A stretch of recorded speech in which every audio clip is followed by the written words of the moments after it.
Molly? Today's date is August the 16th, 1996. We are conducting an interview with Marysia Kohn, and this is tape number 7.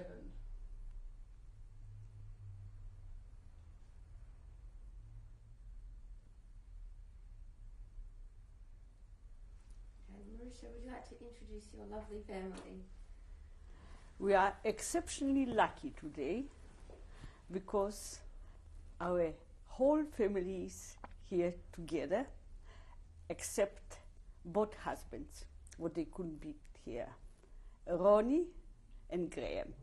Now, I will introduce Celinka, my firstborn, called after my mother, Celina. Jain, born 8 years later, named after my husband's mother's name. Then Justine, Anton, Celina's children, Yasha, Sunny, Yasmin and Gil, Jenny's children. Adolet, my husband, of 51 years. Thank you. And would anybody like to say a few words at this point? I will just say a couple of words. How proud we are of my mother that she actually did say her testimony. I think we all realise how difficult it was for her. But I guess it's really important for posterity and for our future generation, to be able to access this information. And I am hopeful that this has been a really good sort of healing process for her. And we all love you very much, and thank you for doing it. I would like to mention why I done it. I done it only because of Melissa. I met Melissa and somehow we clinked. We could talk to each other. And only when she asked me, would I do it? I told her, only because of you. No any other way I would do it. Thank you, Melissa. Jane, would you like to say? Yeah, I just want to say that this is great that we're all together because we all live on opposite sides of the world. We live in Israel, and it just so happened that we came here the time that you organised with Mum to do this. So this is very, very special because it's sort of like something you want to do all your life or think about it and don't exactly know how to do it, and then it's happening, and it's something which would be great to have done, and it's being done. Anyhow, so this is really special for me that we're all together, all our cousins and sisters and nephews and nieces and whatever. So that's Yes, so I'm going to have a separate testimony sometime later with Melissa. So I don't know what Marysia said. So probably we have to combine it together maybe, or because the life after we married from 1945 in Munich and in Australia, I think maybe we're going to repeat it together again. That's all. Anybody else? Marysia wanted to read something else? Now, should I? Oh, sorry. Alright, everything's right.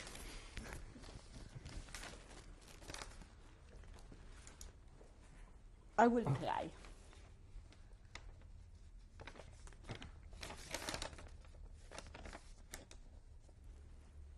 general, you call it general.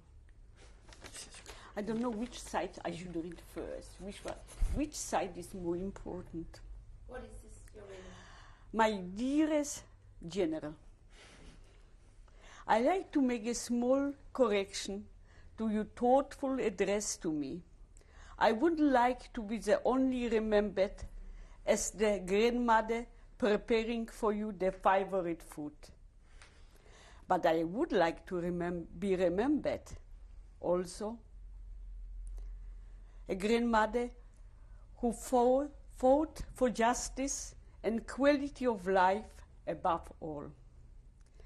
With time, you will understand that all the material gains, very handy, very useful, are in lifespan of a man, but second in importance to his goals, who his aims to be better, to better yourself as a right human being. I like to be remembered as one of the lucky ones, of the remnants of Holocaust coming to Australia in February 1949 with Grandpa, then 24 and 27 years old, with a 2-year-old baby, your mother, penniless, homeless, but full of stars in our eyes, with eager hearts and hands to build anew our lives from ashes, blood, and tears left behind in Poland. You mustn't look far to find a noble example in your auntie Jane and Uncle Ronnie. Jane and Ronnie, both of them, gave up all the goodness of this world to follow and fight for their ideas to obtain the quality of life in Israel. God bless you, my grandson. You forever, Nana Marysia. When was it written, the date? The date was written 14th of February, 1988. But, my dearest General Anton, yesterday was your bar mitzvah.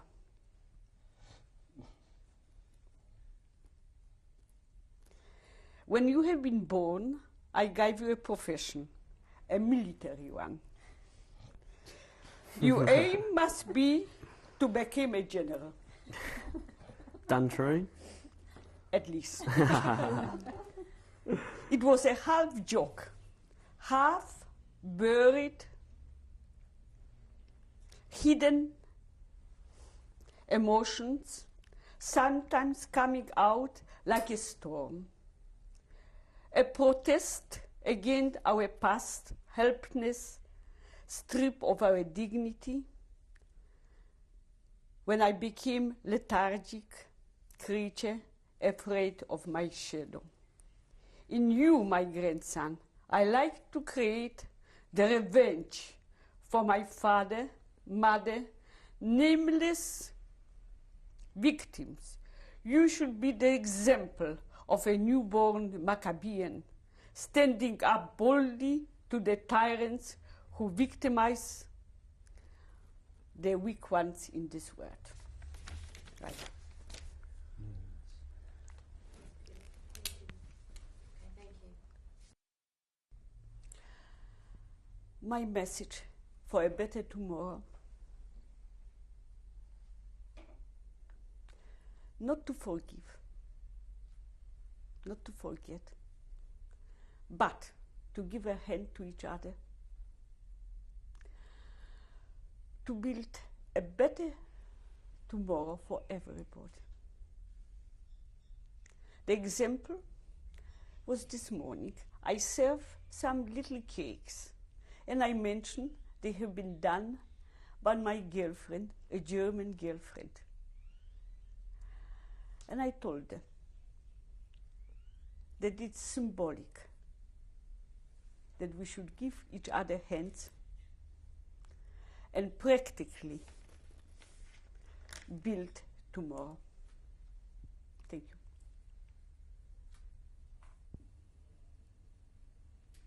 We had to interrupt the interview to film the family as they had to go. That has now been completed, and we will now continue on with the interview. Tape number? This is tape number 7. Okay, so we'll go back to where we left off. You were saying that Adolik and his friends would come to visit you in the convent. Yes, they start coming and asking me to join them. We have been young enough, we have been thinking to go to Russia, where education was for free. And we joined a group of Ukrainians going back home to Ukraine on a border, as it happened again, not far from where we started, in Friedland. It was the new Russian, Polish, Czechoslovakian border. They stop us. They ask the men to come down the trains, and they have been looking at their papers.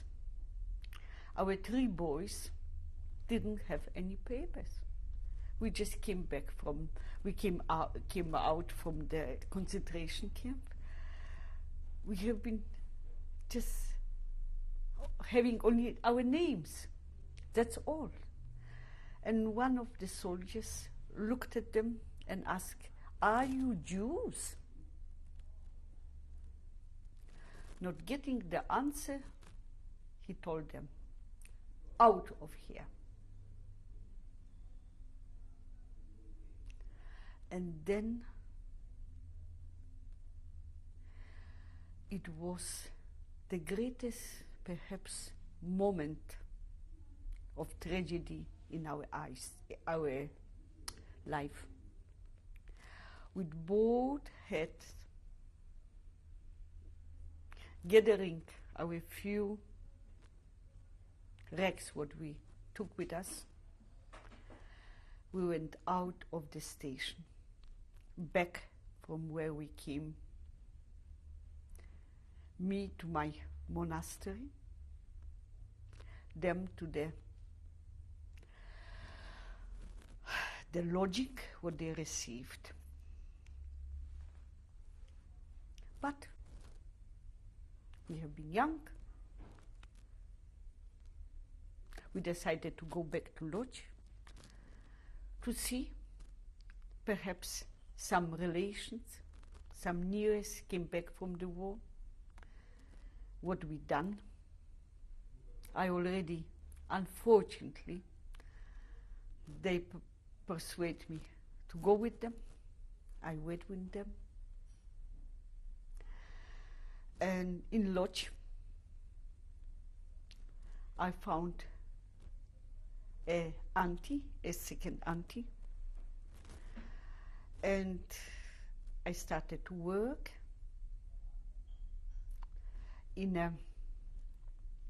they assigned me to a factory of making tie material.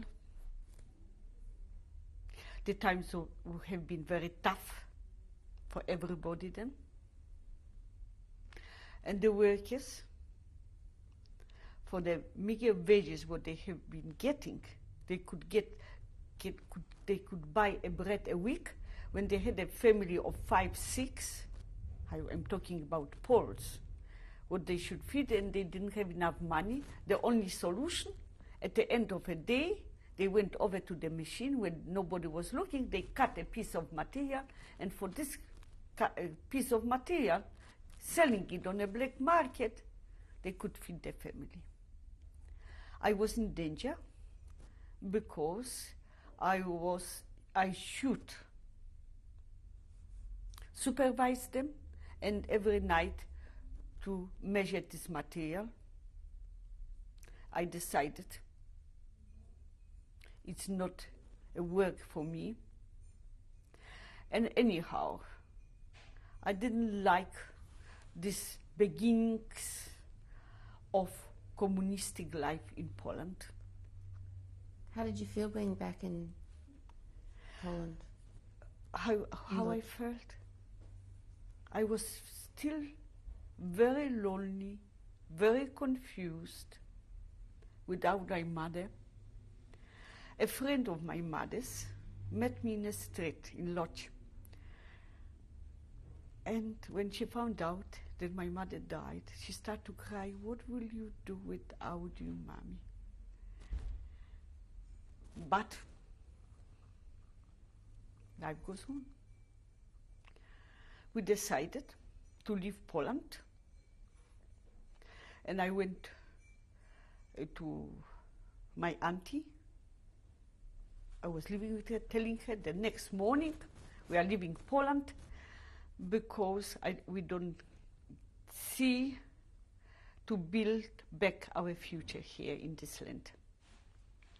With all these little sneering sentences. "Ah, are you still alive? Oh, they didn't burn you all." We had enough of them. Poor people, squashed between Russia and Germany. They needed a scapegoat, and the best scapegoat for them was this bloody, helpless Jew. Did you go to Zgierz? And I went back to Zgierz only for a few hours.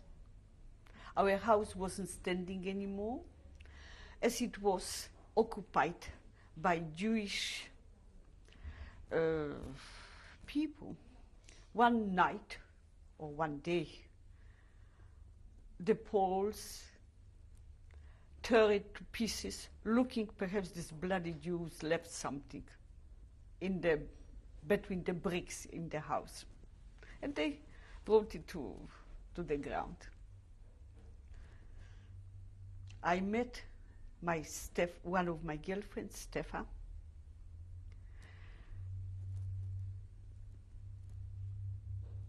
But we have nothing to talk about together. Only I went back to the high school, what I was studying, and I met my French teacher on the way.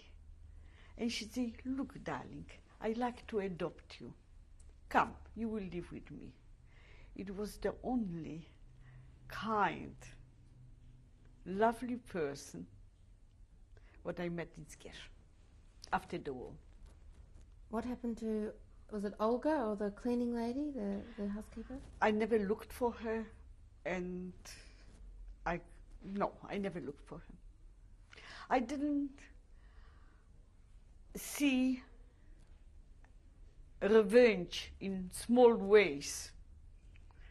It wasn't my way. So after you went back to Lodz after that? Yes, my Adolik had a friend in a group of Briha, where they have been taking youth over to Israel, and through him we got a place to go to leave Poland, first of all. And I told my auntie, and she said, "You are not going." With whom are you going? After all, she felt responsible for me, somehow. And I told her, with my girlfriend. And with whom is the girlfriend going? With her brother. I like the brother to come over. I like to talk to him. It was Sunday morning, about 11 o'clock. I brought the brother, and she asked him, "You are leaving Poland, and you like Marysia to come with you?" She's not going to leave me without marrying her.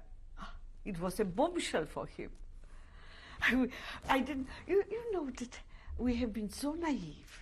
Marriage, money, bank, they have been strange words for us. A bank, I didn't know what is a bank for. But anyhow, he said, how could I marry when we are leaving 6 o'clock in the morning? It's already now 12, 1 o'clock. Don't worry, come 4 o'clock, everything will be prepared. We came 4 o'clock. She brought together a few strangers, few neighbors. She brought a cousin who was most probably some sort of a rabbi. Somebody gave us a ring and only wait to take it back. And they say this prayer. I have this ksubah here, and I was free to leave Poland. And what happened after that? We left Poland. We How? went to How did you get? to the borders. Oh, we went to Czech border, and they stopped us on our way. And How were you traveling? by normal train this time, by normal train. And then I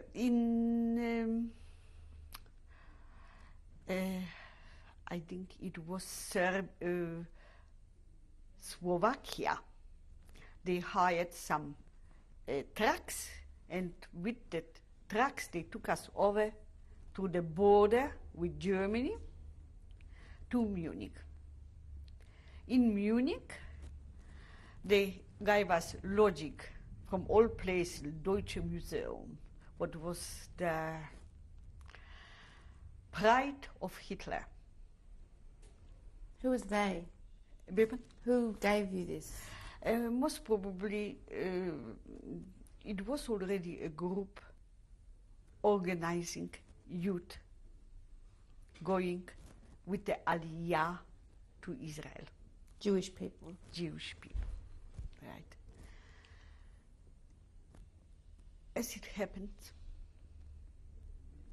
I wouldn't say that I didn't like to go to Israel, but all my life I was always on a fence between the Jews and the Christians. Even today, when I jump into water, I must cross myself. It is in me already. But from the other side, I am a very, very proud Jewess. Why?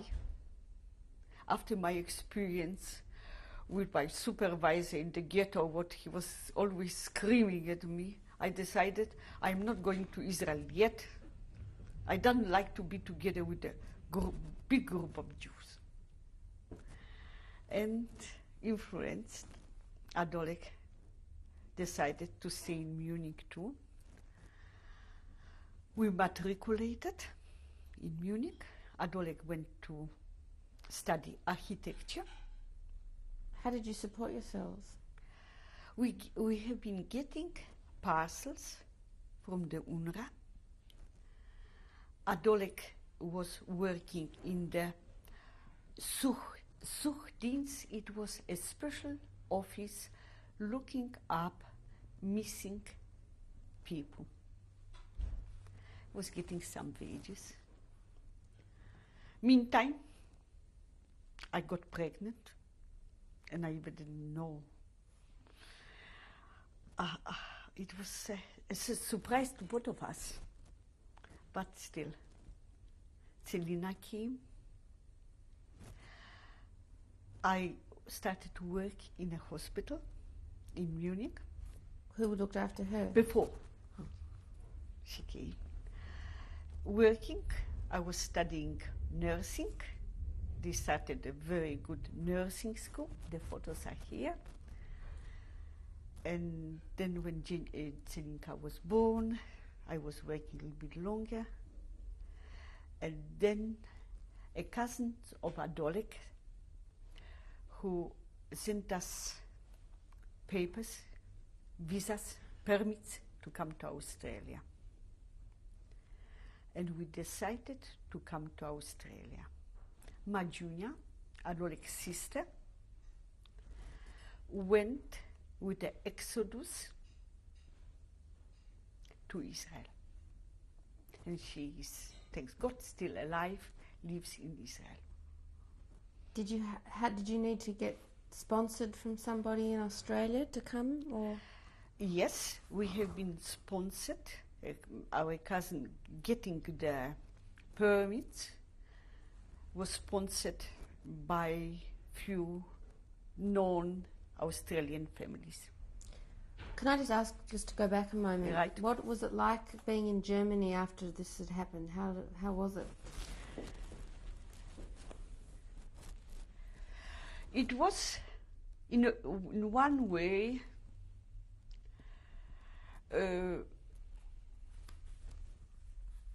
starting to study. It was a very unusual step for us, because nearly everybody start to black marketing and mining, because everybody was like a wild animal let out of a cage, not responsible still for themselves. Us deciding to study was influenced by Adolik's cousin, an engineer before the war. He studied in Sorbonne, no, not in Sorbonne, in Toulouse. And one day, when we have been in our room, 5 beds, he started to ask us questions. Children, I would like to ask you, who was Shakespeare? We didn't know. Who was Newton? And a few other questions. Then he said, children, you all are going back to school.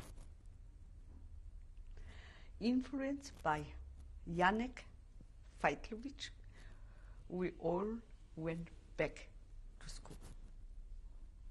But there haven't been many Janeks to influence. This gave us some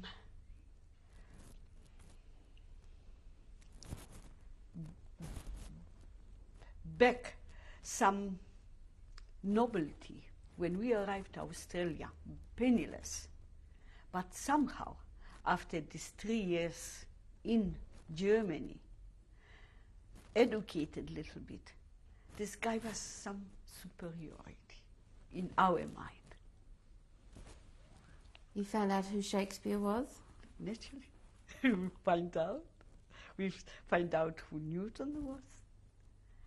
We worked very hard, starting with sketches.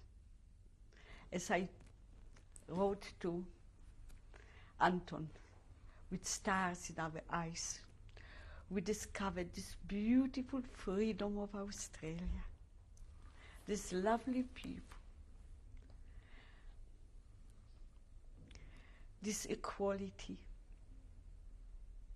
this ability to come to something only with work.